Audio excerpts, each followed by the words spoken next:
Everyone, कैसे हैं आप लोग। आई होप अच्छे होंगे, सब कुछ अच्छा चल रहा होगा, आपकी तैयारी अच्छी चल रही होगी। आइए चलिए आज शुरू करते हैं एक नया टॉपिक। आज का जो टॉपिक है उसका नाम है condition for maximum and minimum voltage regulation in transformer. यानी कि ट्रांसफार्मर में मैक्सिमम वोल्टेज रेगुलेशन और मिनिमम वोल्टेज रेगुलेशन की क्या कंडीशन होती है, अब ये क्यों ज़रूरी है। इसको शुरू करने से पहले मैं आपको बताता हूँ, ये LMRC का पेपर है। ये अभी हाल फिलहाल में ही हुआ है UPMRC का, और इसमें डायरेक्टली पूछा हुआ है कि क्या कंडीशन होगी जीरो रेगुलेशन की। तो इसीलिए हमको ये पढ़ना है कि क्या कंडीशन होती है। चलिए आइए शुरू करते हैं। पहला मैक्सिमम वोल्टेज रेगुलेशन की बात करते हैं। तो मैक्सिमम वोल्टेज रेगुलेशन में अच्छा एक चीज़ और है, इसमें डायरेक्टली कंडीशन पूछा हुआ है, तो हमें डेरिवेशन नहीं पढ़ने जाना है। एग्जाम में डेरिवेशन नहीं पूछता है, सिर्फ कंडीशन पूछता है। तो सिर्फ कंडीशन पूछता है तो सिर्फ कंडीशन याद रखना है, वही चीज़ पढ़ना है जो एग्जाम में पूछा जाता है। क्योंकि सिलेक्शन पॉइंट ऑफ व्यू से जब आप स्टडी करेंगे तो सिलेक्शन होने के चांसेस बढ़ते चले जाते हैं। तो आपको एग्जैक्टली पता होना चाहिए कि क्या पढ़ना है, कितना पढ़ना है, ठीक है। यानी जो पढ़ाई है वो सिलेक्शन पॉइंट ऑफ व्यू से करनी है। चलिए आगे बढ़ते हैं।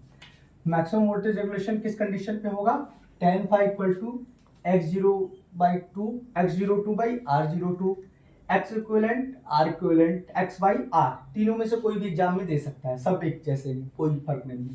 तो tan phi इक्वल टू क्या हो गया, x/r। तो ये क्या होता है, परपेंडिकुलर बाय बेस, लंबा आधार रखा, जेड यहाँ आ गया, cos phi का मान निकाला r/z, ठीक है। और ये लैगिंग। तो हम कैसे याद रखेंगे इसको कि मैक्सिमम वोल्टेज रेगुलेशन की जो वैल्यू होती है वो वही वैल्यू होती है cos phi की जो एक्चुअल में cos phi की वैल्यू होती है। हम cos phi कैसे निकालते हैं, r/z से निकालते हैं। तो मैक्सिमम के केस में cos phi की वैल्यू हमारी क्या हो जाएगी, r/z हो जाएगी। और ये लैगिंग के केस में होगी। अब लैगिंग को कैसे याद रखेंगे, उल्टा, कि मैक्सिमम होगा तो लैग करेगा, मैक्सिमम होगा तो लैग करेगा। तो cos phi equal to r/z lagging, हमेशा याद रखना, उल्टा होगा। मैक्सिमम कहेगा तो लैग करेगा, मैक्सिमम कहेगा तो लैग करेगा, ठीक है। तो cos phi equal to r/z lagging. अब इसी तरह मिनिमम कह लीजिए चाहे जीरो कर लीजिए, दोनों की बात एक ही है।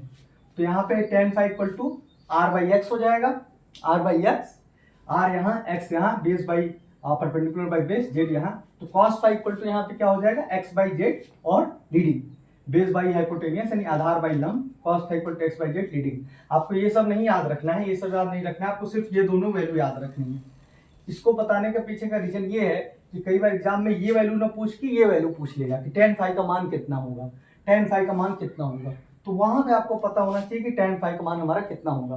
तो वो tan phi का मान आप कैसे निकालेंगे, cos phi का मान याद रखिए, ट्रायंगल बनाइए, जैसे cos phi x/z है तो यानी आधार बाई लंब, आधार बाई कर्ल, तो आधार बाई कर्ल, बेस बाई हाइपोटेनियस, तो बेस हाइपोटेनियस, r ही बचा, तीन ही कंपोनेंट है, r है, x है, z है।